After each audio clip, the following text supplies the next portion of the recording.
Hi friends, మన కథలకి స్వాగతం.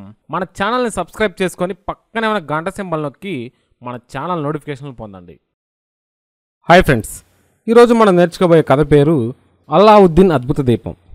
పూర్వం అరేబియా దేశంలో ఎంతోమంది మంత్రగాళ్ళు ఉండేవారు. వారి దగ్గర ఎన్నో రకాల అద్భుత శక్తులు ఉండేవి. వాళ్ళని చూసి ప్రజలు రాజులు భయపడుతూ ఉండేవారు. ఆ దేశంలోని మక్కా నగరం వింతలకు విడ్డూరాలకు పేరుగాంచింది. ఆ నగరానికి పడమటి కొండల మధ్యలో ఓ మంత్రాల దెబ్బ ఉండేదట.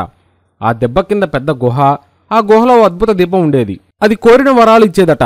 దాన్ని సంపాదించాలని ఎంతోమంది మాంత్రికులు వందల ఏళ్లుగా ప్రయత్నిస్తున్నా ఎవ్వరికీ సాధ్యం కాలేదు. చివరికి ఫకీర్ బాబా అనే మాంత్రికుడు ఆ రహస్యాన్ని కనుగొన్నాడు. కానీ అందుకు తెలివితేటలు ధైర్య సాహసాలు కలిగిన 10 ఏళ్ల కుర్రాడు కావాలి. అలాంటి కుర్రాడి కోసం మక్కా నగరమంతా గాలించినా ఎవరూ కనిపించలేదు.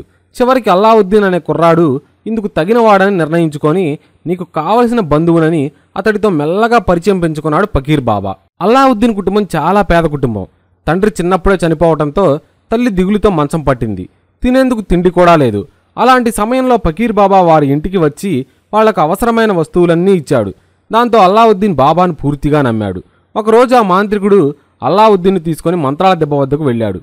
ఓ మంత్రం చదివి కర్రతో కొట్టగానే ఆ దెబ్బలో పెద్ద గుహ కనిపించింది. ఇద్దరూ లోపలికి వెళ్లారు. అక్కడ అందమైన తోట కనిపించింది.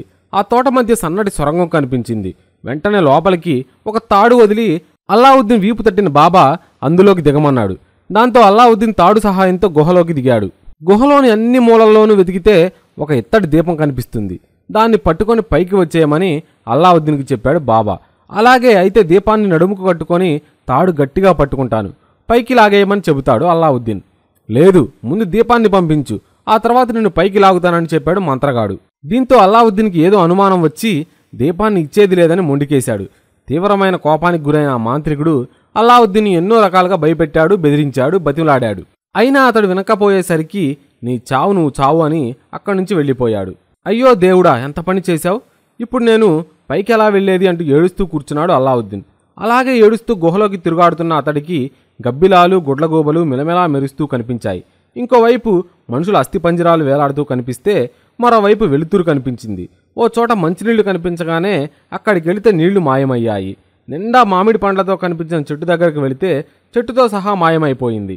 ఆకలి భయంతో వెంటనే కింద పడిపోయాడు అల్లావుద్దీన్. అతడితో పాటు నడుముకు కట్టి ఉన్న దీపం కూడా కింద పడిపోగానే ఆ దీపంలోంచి ఒక భూతం వచ్చి అల్లావుద్దీన్ ముందు చేతులు కట్టుకొని నిల్చుంది. బాగా భయపడ్డ అతను కాసేపటికి కోలుకొని ధైర్యం తెచ్చుకొని ఎవరు నువ్వు అని ప్రశ్నించాడు. నేను భూతాన్ని, ఈ దీపం ఎవరి దగ్గర ఉంటే వాళ్ళు చెప్పినట్లల్లా చేస్తాను, ఏం కావాలో సెలవివ్వండి అంది ఆ భూతం. దాంట్లో అల్లావుద్దీన్కు దీపం మహత్యం అర్థమై మెల్లిగా ధైర్యం వచ్చింది. నన్ను వెంటనే మా ఇంటికి చేర్చు అన్నాడు. వెంటనే ఆ భూతం అతడిని ఇంటికి చేర్చింది.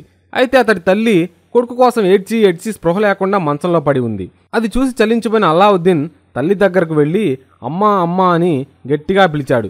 దాంతో కొడుకు గొంతు విన్న ఆమె కళ్ళు తెరిచి ఆనందంతో గట్టిగా కౌగిలించుకొని వెక్కి వెక్కి ఏడవసాగింది. ఏడవకమ్మా, మన కష్టాలన్నీ తీరిపోయాయి, ఇదిగో అద్భుత దీపం, కోరిన వరాలిస్తుంది అంటూ జరిగినదంతా తల్లితో పూసగుచ్చినట్లు చెప్పాడు అల్లావుద్దీన్. కొడుకు మాటలు విన్న అల్లావుద్దీన్ తల్లి చాలా సంతోషించింది. భూతాన్ని ఓ పెద్ద మేడను సృష్టించమని కోరాడు అల్లావుద్దీన్. వెంటనే రాజమహల్ లాంటి పెద్ద మేడ తయారైంది. అలాగే 10 మూటల బంగారు నాణ్యాలు, దాసీ జనాలు, గుర్రాలు, ఇలా తనకు అవసరమైన అన్నిటినీ కోరాడు. వెంటనే భూతం అన్నీ అమర్చిపెట్టింది. ఈ రకంగా అద్భుత దీపం మహిమతో తల్లితో సంతోషంగా జీవించసాగాడు అల్లావుద్దీన్. మీకు ఈ కథ నచ్చినట్లయితే లైక్ చేయండి, కామెంట్ చేయండి, షేర్ చేయండి. ఇలాంటి మరిన్ని కథల కోసం మన ఛానల్ సబ్స్క్రైబ్ చేసుకొని పక్కనే ఉన్న గంట సింబల్ నొక్కండి.